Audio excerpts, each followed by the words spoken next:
Alright, hello you poor unfortunate souls. Welcome back to this game that's some kind of like dank memes or something like that. Hello everybody, it's me, the Invisible Gunslinger, and I am back. It's a brand new day, and I am more than excited to get back in there. I am livid at the moment because I have had a whole day to ponder over this situation that I've gotten myself into, and that's the worst, when you have to just kind of take time to think, because I had to take some time to think because I couldn't just jump right back into it after I took a nap, because I woke up and my wrist was really in pain. It was really bad. I think I gave myself partial carpal tunnel because I recorded for 6 hours yesterday. Now, I know that, you know, some people probably play like video games for 9 hours, or, oh, I played video games for 12 hours, or 24 hours, or what are you talking about? But I am getting older. I am not getting up there, but I'm definitely not as young and full of piss and vinegar as I used to be back in the day, where I played a certain game for 12 hours because I said I had to by a certain time limit, but that's a whole other story for another day. But I am here, ready to go, and I'm here to really just ream you, Sif. I am excited. Now, I do feel a little bit of guilt for turning on the HUD, but let's be honest, you were just as curious about how much damage I was doing to this dog as I was.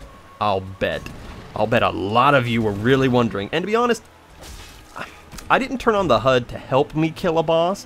I just wanted to know what exactly the road was. So now I have a little bit more confidence in it, which I guess helps, but it's my damn playthrough and my damn death, and I get to set the rules. So if I want to cheat just a little bit here and there, I don't feel that that's too much of a problem. And if you do have a problem, well, I'm very sorry, but well, I can't say anything more, just I'm sorry. And is that not enough, me apologizing? I genuinely mean it. I was stressing over the last whole day, like, man, some people are going to call me out about that. But in the spirit of just having fun and just taking a step back from how serious this is, it is just a video game, you know? And it is just a silly little challenge. But I do know that video games mean a lot to certain people, and I don't want to take these things lightly by any means. That's why I get so into role-playing games and the story, and that's why I ask a lot of questions about the world that we live in video games, because they do mean a lot to people, and people have taken a lot of time to craft these very specific stories, and you can't just, like, throw away all that time and energy just, oh, well, whatever, it's a video game. Well, in that case, then why pay attention to anything fiction, you know? Why do we look to any myth, any folklore, anything, if it's not, oh, well, you know, it's not the real world, thus it doesn't matter. No, it can matter. You know, fictional things and fictional worlds can really help the real world people by giving examples on bravery and courage and punching dogs. You know, just because it's fiction doesn't mean it can't affect the real world. So, but now getting back to the damage thing. Now that I know that I do 14 damage to Sif, that's definitely not very good, but we do have quick combos to be proud of. It's not like I'm attacking him with a broken weapon or something and I do 2 damage with a very slow swing. By the way, I got hit there because I was scratching my snout. That's right, I'm slowly turning into a dog myself. A dog of war. And a dog of frickin' drinking piss. Punch. You see, look, 14. Oh, I could have done 28. So, I really don't think this will take that long. If only we could cause some bleed damage, that would help. Because, in case you are not in the know, bleed damage is when you do multiple combos to an enemy, and it slowly builds up. Ooh. This bleed count, this bleed meter, and when the meter gets full, the enemy quote-unquote bleeds out. Sif, what are you doing? Punch. And it does quite a bit of damage. So some people do a whole builds around bleed. Not myself. I don't think I've ever done that, but not because I'm like snobby, like, oh, you know, bleeding. Actually, that reinforced club that I have does some wonderful bleed damage, and I would have loved to have used that here, but that's not part of the challenge. And I will be sticking with the whole, like, you know, I checked the HUD, thus I have to stick with this damage. That's kind of my trade-off. So, Man, I went back and I was listening to some pump-up music. I was listening to the Poor Unfortunate Souls song from Little Mermaid, and I really should have milked that a little bit more at the Quelaag fight, because that really can set in pretty well, especially for video commentators. It's like, you can beat me, but you have to give up your voice. Wah-ha! You have to spend so much time beating me that your voice... Where are you going, dog? Oh my god. You know, that your voice gives out. Thankfully, I did a wonderful job with Quelaag, which was very surprising. I did not anticipate beating her so quickly. But even if she had kicked my butt, it's not that far of a run back to her boss room, unlike a certain few frickin' bosses that are going to be in the later game. But, really want to beat this dog. Punching. Look at your little tiny eyes. Woo. You ain't shit, Sif. That's the thing, you aren't even shit. You're so easy to dodge. That's why this is so, plausible. If this was like any other boss, I don't think I could do this. But because it's just Sif, it's just Sif. He's a very intimidating figure for a lot of new players, I'm not gonna lie. Like, Sif is a very... If you don't know how to get under enemies, if you don't know how to block and dodge properly, Sif will just rip you apart. Come on, dog, I'm walking my dog. Let's go. Oh, come on. Come on, don't attack me randomly. Come on, doggy. Just gotta roll with him. Are you tough enough to roll with this dog? Question that we must answer. I'm actually doing wonderful. You know what? Some people would say, oh, Gunslinger, you're gonna jinx yourself. You're gonna do really bad. I like to take the opposite approach and say, like, you know what? I'm never gonna get hit. I like to jinx myself so much that it doesn't, like, have any meaning. I forgot that I can do heavy attacks with my fist. What am I doing? I should really start hitting you with a... Stop! What are we doing? You've got like a weird raccoon tail. Come on. Okay, don't come on. Okay, now you're coming on. What a playful pup. Pardon me for just a moment. There we are. Back to the beatings. Well, I'd like to say that if you're having problems with anything at the moment, hard homework assignments, yes, you should be doing that homework assignment than watching me do this, you know. I do that too, I procrastinate. But if you are currently thinking, oh man, you know, I can't do this one test, it's too hard, or I can't go to work tomorrow, that's just, I'm so sore, and it's awful, and my boss yells at me, and then condescendingly, like, sends out a nice email about, like, oh, you're doing a great job, even though you know that they don't mean that, and they're only saying that because they got work reviews that they should be a nicer boss, and so they're half-heartedly saying, like, hey, you did a good job, even if you didn't do a good job. Sorry, personal problem. Even if those situations are happening, I want you to watch this video and realize that no matter what is going on, no matter how bad you are at something, your efforts still have worth and value, okay? Because if I can do this, if I can punch this dog to death doing 14 damage with no health, or no armor, at soul level 1 with no HUD, then anything is possible. Like, I know that people have done way more impressive things. You know, people have beaten the whole game just with regular fists, doing 2 damage at a time. But I'm not that kind of person. I'm not that good, okay? I know my limitations. I am not a god of video games, okay? I can't beat this game blindfolded, playing the game with a Guitar Hero controller. I cannot do that. It is not in me. It will never be in me. I don't have that kind of dedication and talent. But I can do this. And if me, a normal-esque person, can do this, oh, good lord.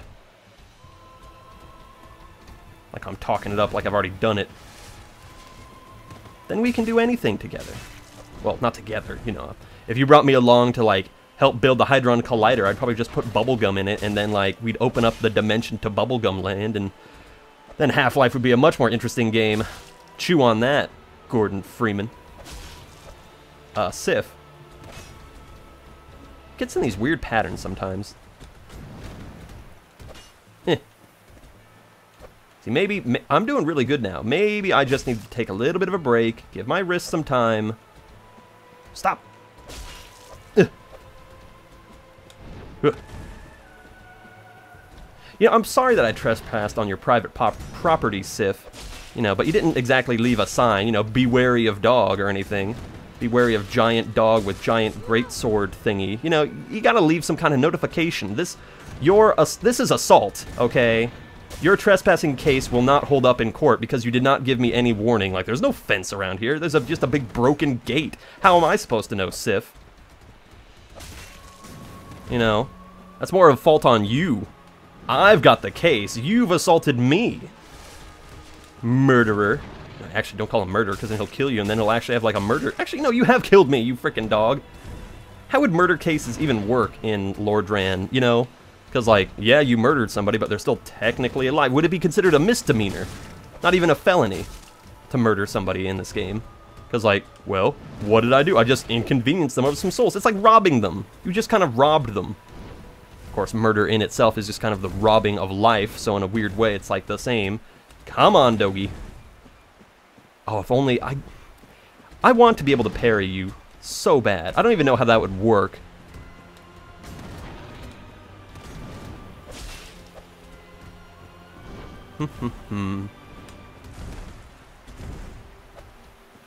Spent more time underneath this dog than a Japanese fetishist. That was mean. I don't even know why I specified Japanese. People be doing all kinds of weird stuff to animals in every culture. I mean, look at that one culture. You know, that one. You know what I'm talking about. The Eskimo people. No, not really. I just kind of said the first funny thing that came to my mind, and that wasn't even funny. Maybe that says some kind of psychological business about me. What's so funny about the word Eskimo? Do I have any Eskimo fans? I know I can look on YouTube to see my demographics of, like, which country is viewing me and stuff like that, but I don't know if I've had anybody from Alaska. Or wait, no, not Alaska. That's not... Wait. Eskimo people live in Alaska? Stop focusing on Alaska people. I thought it was more the Antarctic was the Eskimos. My brain is getting confused. Thank you, Sif. You could have killed me. He doesn't want to kill me. Look, he's trying to run away. He's trying to run through that gate. Okay, maybe he is trying to kill me. You see, now this is the worst part about this specific challenge, is that... How close was I? I start talking about the Eskimo people, and shit just goes down. Bad times. I'll bet you he was at about half health. So I wailed on him for about 10 minutes. Okay. You see, now, I could cut the footage of me running back, but me running back only takes about a minute, and, is it better to cut out a whole attempt of Sif, or the running back? Because a whole attempt could take anywhere... Oh, he did it. Oh, wait a minute. Oh, I forgot about this chest. See, if I had cut the footage, then we never would have found this chest full of armor that I can barely use. The stone armor.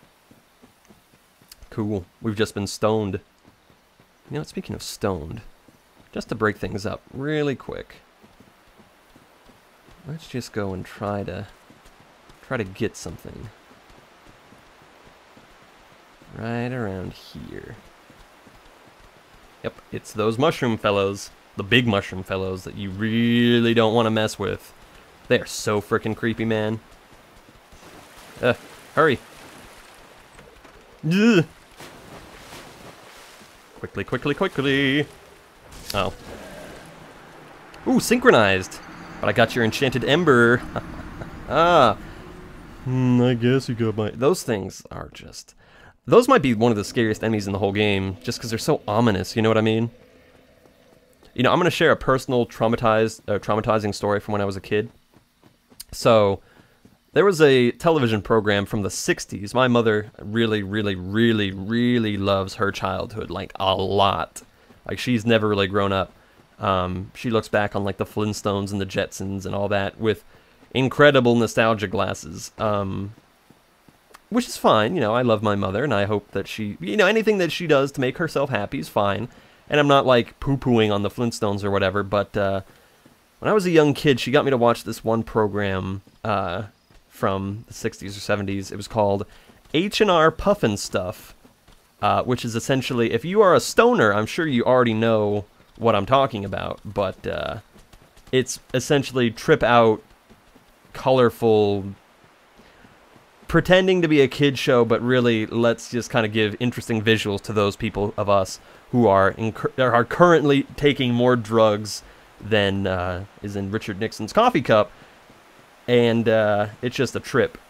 Now, there was a specific episode that I watched. I didn't watch a lot of it. I don't even think that show was on for very long, but there was a specific episode that freaked me the fuck out. That'd be really funny if you fell off the edge of that, like, fell off the edge of the map, Sif. I think I would just... I don't know what I would do. I think I would just give up on video games, because that would mean that you, like, killed me. That would mean that you've, like, so given up on this boss fight that you just don't even want to fight me anymore. Also, by the way, I have some tea with me today, not soda pop. I have ginseng with honey, and don't think that I've forgotten about the H&R Puffnstuf thing. I'm just making some side commentary. Some people think that I forget about stuff, but most of the time I don't. I just get distracted. I don't forget, I just get distracted. But yeah, ginseng with honey. It's good. Mmm. Gross. I've actually got my wonderful skull mug that I will put a picture of right here. Boo! Look at that. It's one of my favorite mugs. It looks really cool to drink like cranberry juice out of, and you put ice in it, and it looks like he's got a brain. Mmm. I want cranberry juice. Anyway, H&R Puffnstuf. There was this one episode that freaked me the fuck out, and essentially it is these kids falling around, big dragon, H&R Puffnstuf. And again, even if it wasn't like specifically made for stoners, like, come on, H&R Puffnstuf, that can't be accidental. And if it is accidental, then the TV show writers need to kind of go out of their little cardboard box where everything's just like innocent land, because, well, maybe not. Maybe they need to stay in that box. Maybe we all should have stayed in that box. Yeesh.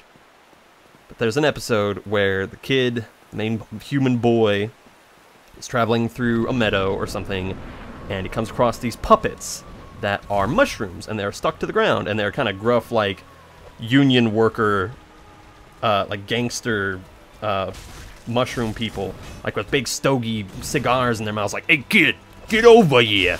And he's like, well, hello, are you a friend of mine? He's like, "Yeah, I'm a friend of yours, so why don't you come over here and touch me?" And everyone goes, "What?" And the mushrooms' whole thing is they want this kid to touch them, or to rub up against them, because, as H&R Puffnstuf the Dragon says, the mushrooms have some kind of spore or something on them, and if you touch the mushroom, then you yourself will turn into a mushroom and never be able to move again. And you'll be rooted to the spot until the end of your days, and there is no known cure for this mushroom thing. My headphones are slipping off my head, but I can't. Okay, hold on, Sif. Hold on. Scratch my head. Okay, there we go. Ooh, that was much better. Anyway, yeah. I watched it again recently, and I'm like, what? Is this like a comment on like a stranger danger? Like, don't touch strangers, don't rub up against strangers? Or is this like just a like, ho ho, don't touch that mushroom, kids, or you'll turn into a tough union gangster mushroom yourself? Like, what? That just always freaked me out. The fact that all you had to do was like touch them accidentally, and you yourself would turn into this horrible thing and have to sit next to those other guys that cursed you as they just laugh at you forever and try to bring other people into this mushroom thing. And one day you will enjoy being a mushroom, because being a mushroom is all that you've ever known. And it freaked me the fuck out, man. I don't know if anybody else watched that, any older viewers of mine or anything. Or I'm sure it's on YouTube somewhere. I'm sure it's one of those like traumatizing kid memories that you don't remember being traumatizing, but then here we go, like, what the fuck? I say traumatizing, but like it's just kind of freaky. I shouldn't say traumatizing, really. I mean, like, traumatizing is like, have you, oh man, I saw this like top 10 video about like creepy old time like videos, like the whole thing back in like the 40s, where they would teach kids like, in the event of a nuclear bomb, put your head between your knees and kiss your ass goodbye under your desk, to give the kids like a false sense of security, because like you can't really do shit about a nuclear bomb. So they try to give these kids like, you know, kids, if you hear the sirens coming, then you're fucked, essentially. No, Sif. Okay, thank you.